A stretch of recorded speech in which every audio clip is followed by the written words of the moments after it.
प्यारे दोस्तों, हफ्ते में कितनी बार बीवी से हम बिस्तरी करनी चाहिए? कोई एक बार करता है और कोई 2 या 3 बार। जबकि सही क्या है? आज की वीडियो में सब कुछ बताता हूँ। मियाँ बीवी के दरमियान जो जिनसी ताल्लुक होता है, इसको मुबाशरत कहते हैं।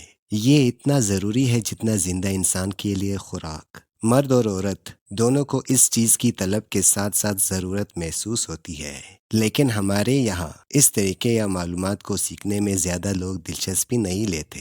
जबकि अगर सही तरीक़ों से अगर ये चीज़ की जाए तो वो मज़ा हासिल होता है जो आपको आम तौर पर मालूम नहीं होता। आज कुछ ख़ास बातें आपसे करने लगा हूँ। कुछ लोग कहते हैं कि हम बिस्तरी महीने में एक बार करनी चाहिए, जबकि कुछ कहते हैं कि हफ्ते में एक बार। जबकि इसकी हद मुकर्रर नहीं है, लेकिन मैं कुछ ऐसी बातें बताता हूँ जिससे आपको आसानी से समझ आ जाएगा कि असल में कितनी बार करनी है। जब नई शादी होती है तो आप तो अच्छी तरह जानते हैं कि रात खाली नहीं होती, हर रोज होती है। जैसे जैसे वक्त गुजरता जाता है, बच्चे होते हैं, उम्र बढ़ती है, घर की जिम्मेदारियां बढ़ती जाती हैं, तो मुबाशरत में दिलचस्पी कम पड़ना फितरी अमल है। लेकिन बहरहाल बेहतर ये होगा कि जब भी मर्द या औरत या दोनों का दिल करे तो कर सकते हैं, लेकिन अफजल और ज्यादा बेहतर ये है कि हफ्ते में एक बार जरूर करें।